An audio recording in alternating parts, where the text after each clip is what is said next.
Hello welcome back to our YouTube channel. അപ്പോൾ ഇന്ന് നമുക്ക് ഞാൻ എയർ ഡ്രൈ ക്ലേ വീട്ടിലുണ്ടാക്കിയത് എങ്ങനെയെന്ന് കണ്ടാലോ.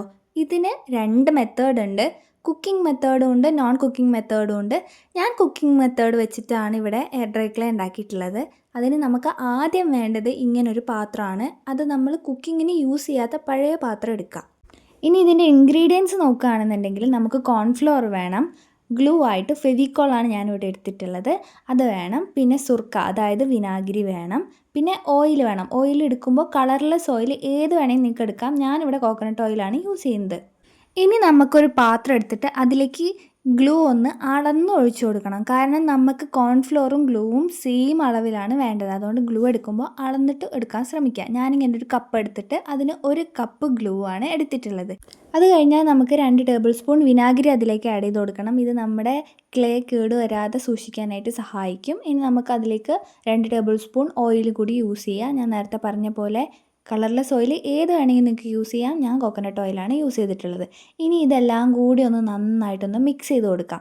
നെക്സ്റ്റ് സ്റ്റെപ്പ് നമുക്ക് കോൺഫ്ലോർ ആഡ് ചെയ്യലാണ്. അതിന് നമ്മൾ ഗ്ലൂ മെഷർ ചെയ്ത സെയിം കപ്പ് എടുത്തിട്ട് ഗ്ലൂ എത്ര എടുത്തോ അതേ അളവിൽ കോൺഫ്ലോറും കൂടി എടുത്തു കൊടുക്കുക. എന്നിട്ട് ഒന്നിച്ചിട്ട് ഇളക്കാൻ നിൽക്കരുത്. കുറച്ച് കുറച്ച് എടുത്ത് പതുക്കെ പതുക്കെ ഇങ്ങനെ ഇളക്കി കൊടുക്കുമ്പോൾ നമുക്ക് അവസാനം ഇങ്ങനൊരു പരുവത്തിൽ കിട്ടും. ഇനി നമുക്കതൊന്ന് വേവിച്ചെടുക്കണം. അതായത് ചെറിയ തീയിൽ അടുപ്പത്ത് വെച്ചിട്ട് നമ്മളിങ്ങനെ നന്നായിട്ടൊന്ന് ഇളക്കിക്കൊണ്ടിരിക്കുക. കൈ വിട്ട് പോവരുത്, ഇളക്കിക്കൊണ്ടേയിരിക്കണം. അത് കുറച്ച് കഴിയുമ്പോൾ കട്ട കുത്തിയതാ ഇങ്ങനെ കട്ട കുത്തി വരും.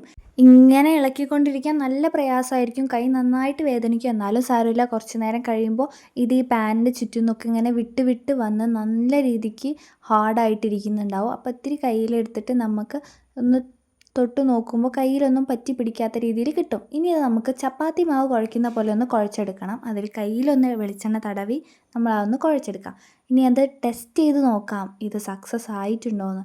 ഞാൻ പിടിച്ച് വലിച്ച് നോക്കിയപ്പോൾ എനിക്ക് നല്ല സ്മൂത്തായിട്ട് കിട്ടിയിട്ടുണ്ടായിരുന്നു. അപ്പോൾ അത് സക്സസ് ആയിട്ടുണ്ട്. ഇനി നമുക്കതെങ്ങനെ സ്റ്റോർ ചെയ്യുന്നതെന്ന് നോക്കാം. അതിന് നമ്മൾ ക്ലേ എടുത്തിട്ട് അതിൻ്റെ പുറത്തോട്ട് ഓയിൽ നല്ല രീതിക്കൊന്ന് അപ്ലൈ ചെയ്ത് കൊടുക്കാം. ഇനി ഒരു പ്ലാസ്റ്റിക് കവർ എടുത്തിട്ട് അതിൻ്റെ അകത്തേക്ക് ഇതൊന്ന് വെച്ച് കൊടുക്കാം. എന്നിട്ട് നമുക്ക് എയർ ടൈറ്റ് കണ്ടെയ്നറിൻ്റെ അകത്ത് വെച്ചിട്ട് ഇത് സൂക്ഷിക്കാം. ഇനി ഇത് നെക്സ്റ്റ് ഡേ മോർണിംഗ് ആണ് നമ്മൾ എടുക്കുക. അപ്പോൾ നെക്സ്റ്റ് ഡേ മോർണിംഗ് ഞാനിത് തുറന്ന് നോക്കിയപ്പോൾ നല്ല സൂപ്പർ സോഫ്റ്റ് ആയിട്ടുള്ള ക്ലേ ആയിരുന്നു എനിക്ക് കിട്ടിയിട്ടുണ്ടായിരുന്നത്. അപ്പോൾ എല്ലാവരും ഈ ഒരു മെത്തേഡിൽ ക്ലേ ഒന്ന് ഉണ്ടാക്കി നോക്കൂ. നമ്മളിത് വെച്ചിട്ട് ഒരുപാട് സാധനങ്ങൾ ഉണ്ടാക്കുന്ന വീഡിയോ ഇനിയും വരുന്നതായിരിക്കും. അപ്പോൾ ചാനൽ എല്ലാവരും ഒന്ന് സബ്സ്ക്രൈബ് ചെയ്ത് സപ്പോർട്ട് ചെയ്യുക.